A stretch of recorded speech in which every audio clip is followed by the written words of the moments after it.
क्या ही ईश्वर को पालेंगे, ज्ञान तो हमें अपने वास्तविक स्वरूप का भी नहीं। हमारा वास्तविक स्वरूप हमारी आत्मा है, ना कि हमारा मन। इसीलिए काबू मन पे करिए, आत्मा पे नहीं। छठा अध्याय, अमृत के लिए गरुड़ की यात्रा। ऊकीश्रवा कहते हैं, शौनक आदि ऋषियों, सर्पों की बात सुनकर गरुड़ ने अपनी माता विंता से कहा, हे माता, मैं अमृत के लिए जा रहा हूँ, उसके पहले अब मैं ये जानना चाहता हूँ कि मैं वहाँ खाऊंगा क्या। विंता ने कहा, बेटा, समुद्र में निषादों की एक बस्ती है, उन्हें खाकर तुम अमृत ले आओ। एक बात का स्मरण रखना, ब्राह्मणों का वध कभी न करना, वे सबके लिए अवध है। गरुड़ जी माता जी की आज्ञा के अनुसार उस द्वीप के निषादों को खाकर आगे बढ़े। गलती से एक ब्राह्मण उनके मुंह में आ गया, जिससे उनका तालू जलने लगा। उसे छोड़कर वे कश्यप जी के पास गए। कश्यप जी ने पूछा, बेटा, तुम लोग सुकुशल तो हो ना? अवश्य, आवश्यकता अनुसार भोजन तो मिल जाता है ना? गरुड़ जी ने कहा, मेरी माता सुकुशल है, हमें भी सानंद है। यथेच भोजन न मिलने से कुछ दुख रहता है। मैं अपनी माता को दासीपन से छुड़ाने के लिए सर्पों के कहने पर अमृत लाने के लिए जा रहा हूँ।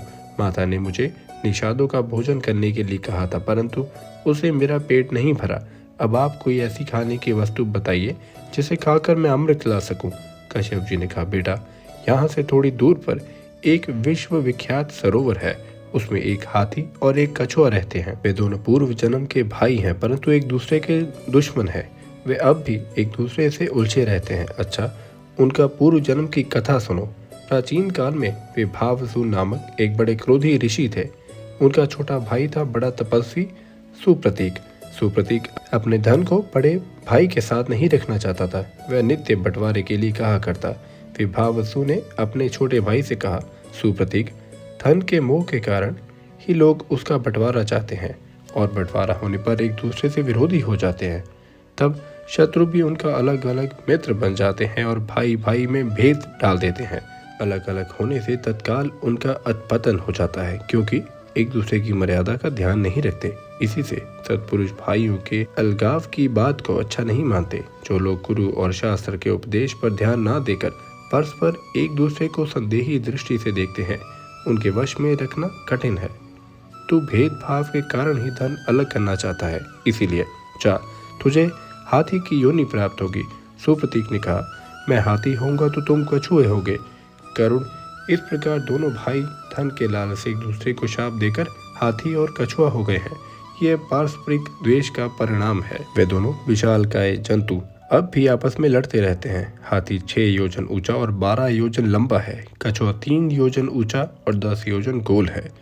वे मतवाल एक दूसरे को प्राण लेने के लिए उतावले हो रहे हैं। तुम जाकर उन दोनों भयंकर जंतुओं को खा जाओ और अमृत ले आओ। कश्यप जी की आज्ञा प्राप्त करके गरुड़ जी उस सरोवर पर गए। उन्होंने एक नख से हाथी को और दूसरे से कछुए को पकड़ लिया और आकाश में बहुत ऊंचे उड़कर अलम्ब तीर्थ में जा पहुंचे। वहां स्वर्ण गिर पर बहुत से देव वृक्ष लहलहा रहे थे। वे गरुड़ को देखते ही इस भय से कांपने लगे कि इनके धक्के से हम टूट न जाए। उनको भयभीत देखकर गरुड़ जी दूसरी ओर निकल गए। उधर एक बड़ा सा वट वृक्ष था। वट वृक्ष ने गरुड़ जी के मन के वेग से उड़ते देखकर कहा कि तुम मेरी 100 योजन लंबी शाखा पर बैठकर हाथी और कछुए को खा लो। ज्यों ही गरुड़ जी उसकी शाखा पर बैठे, त्यों ही वह चढ़ चढ़ाकर टूट गई और गिरने लगी। गरुड़ जी ने गिरते गिरते उस शाख को पकड़ लिया और बड़े आश्चर्य से देखा कि उसमें नीचे की ओर सिर करके वालखिल्य नामक ऋषिगण लटक रहे हैं। गरुड़ जी ने सोचा कि यदि शाखा गिर गई तो ये तपस्वी ब्रह्म ऋषि मर जाएंगे। अब उन्होंने जल्दी से अपनी चोंच से वृक्ष की शाखा पकड़ ली और हाथी तथा कछुए को पंजे में दबाए आकाश में उड़ने लगे। कहीं भी बैठने का स्थान ना पाकर वे आकाश में उड़ते ही रहे। उसी समय उनके पंखों की हवा से पहाड़ भी कांप उठते थे। वालखिल्य ऋषि के ऊपर दया भाव होने के कारण वे कहीं बैठ न सके और उड़ते उड़ते गंधमादन पर्वत पर गए। कश्यप जी ने उन्हें उस अवस्था में देखकर कहा, बेटा, कहीं सहसा साहस का काम न कर बैठना। सूर्य की किरण पीकर तपस्या करने वाले वालखिल्य ऋषि क्रुद्ध होकर कहीं तुम्हें भस्म न कर दें। पुत्र से इस प्रकार कहकर उन्होंने तब शुद्ध वालखिल्य ऋषि से प्रार्थना की, तपोधनो, गरुड़ प्रजा के हित के लिए एक महान कार्य करना चाहता है, आप लोग उसे आज्ञा दीजिए। वालखिल्य ऋषि ने उनकी प्रार्थना स्वीकार करके वट वृक्ष की शाखा छोड़ दी और तपस्या करने के लिए हिमालय पर चले गए। गरुड़ जी ने वह शाखा फेंक दी और पर्वत की चोटी पर बैठकर हाथी और कछुए को खाया।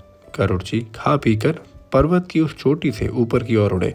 उस समय देवताओं ने देखा कि उनके यहाँ एक भयंकर उत्पात हो रहा है। देवराज इंद्र ने बृहस्पति जी के पास जाकर पूछा, भगवान, यकायक बहुत से उत्पात क्यों होने लगे हैं? कोई ऐसा शत्रु तो नहीं दिखाई पड़ता जो मुझे युद्ध में जीत सके। बृहस्पति जी ने कहा, इंद्र, तुम्हारे अपराध और प्रमाद से तथा महात्मा वाल्खिल्य ऋषि के तपोबल से विंतानंदर गरुड़ अमृत लेने के लिए यहाँ आ रहा है।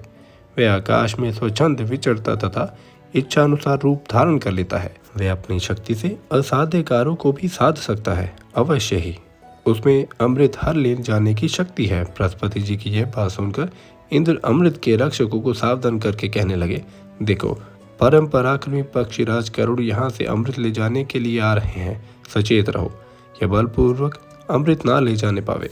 सभी देवता लोग और स्वयं इंद्र भी अमृत को घेर कर उसकी रक्षा के लिए डट गए।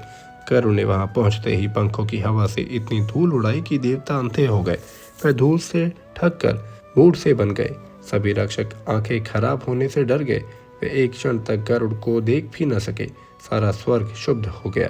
चोंच और डैनी की चोट से देवताओं के शरीर जर्जित हो गए।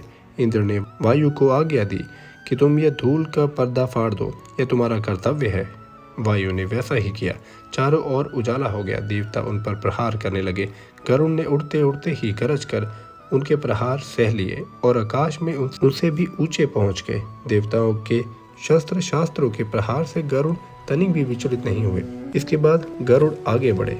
उन्होंने देखा कि अमृत के चारों ओर आग की लाल लाल लपटें उठ रही हैं। अब गरुड़ ने शरीर में 8100 मुंह बनाए तथा बहुत सी नदियों का जल पीकर उसे धधकती हुई आग पर उड़ेल दिया। अग्नि शांत होने पर छोटा सा शरीर धारण करके वे और आगे बढ़ गए।